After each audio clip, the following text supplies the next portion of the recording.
Felicity. I'm a member of the wonderful viola section of the Sydney Symphony Orchestra, and this is my daughter Hannah. Hello. Hannah is in year 2 at school, and she learns the harp and the violin. Many of us are home now with our children and our work, and much of our learning is done online, including our music lessons. So we thought we might share some practice methods and tips for young children with their music. Like many parents and caregivers with children learning instruments, I don't play this instrument, so I'm learning the harp along with her.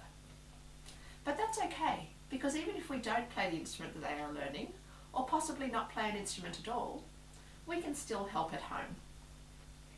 There are many aspects of music that are true for all instruments, and actually for life in general.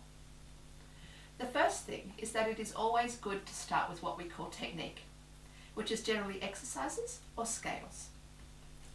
For every instrument, the technique is really our foundation, or the building blocks of how to play.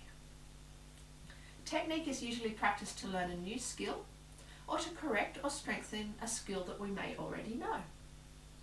For Hannah at the moment, she's working on strengthening her hand structure, so she's practicing lots of finger and chord exercises. Hannah, could you play a little bit of your exercise with your right hand?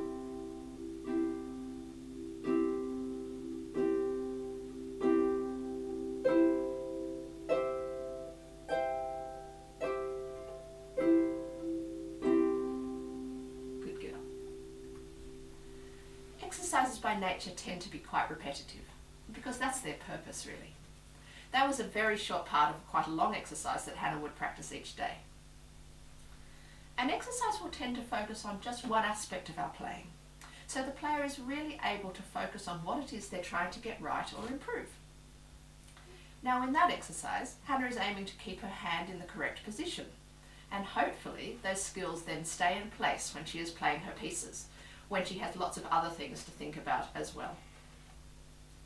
And it's vital, of course, for any instrument with two similarly used hands, like the harp or the piano, that we balance learning the skills in each hand. So Hannah, do you think you could play a little bit of the left hand just to make sure?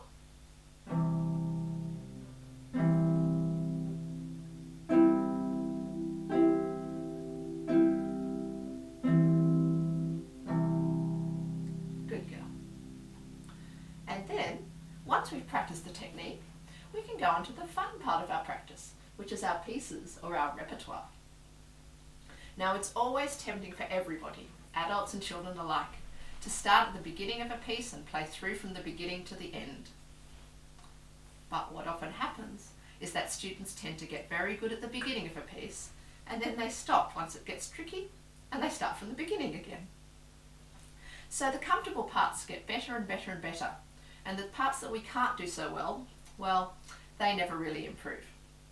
So I think it really helps if we can zoom in and focus on the hard parts. And that's the parts we find difficult or that aren't as good as the rest, by practicing those parts first rather than just playing all the parts we already know. So in the piece that Hannah is learning this week, she finds the ending quite tricky. So we usually start our practice there and we work backwards. Now Hannah, can you play the last 3 bars of your piece?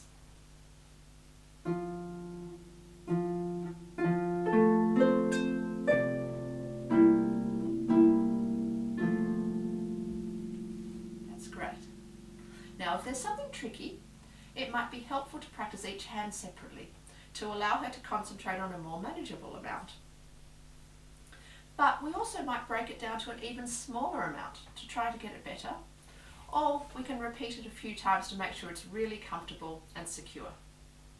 And then once we're happy with that, we would add it to the part before to make sure she can play it all together in context. So do you think you could show that, Hannah? Maybe if you play from the last line?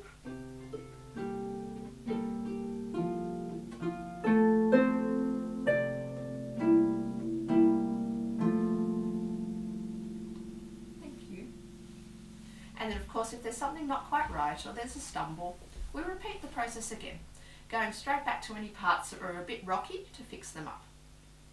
But then lastly, at the end of each practice, it's great to play through what's been worked on. Because while it's vital to focus on the parts which need extra work, we also want to make sure we don't lose sight of the whole piece. Playing through a piece at the end of a practice helps us to know what we've achieved and also what is still left to do.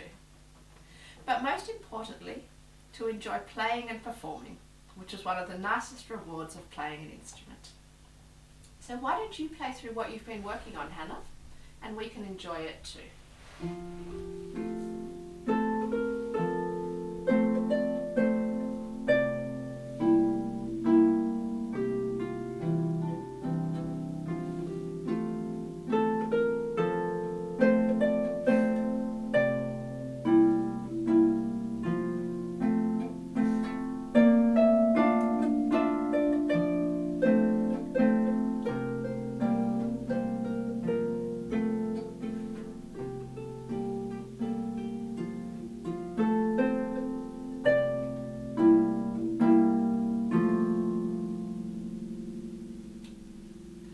Thank you, Hannah. That was really good.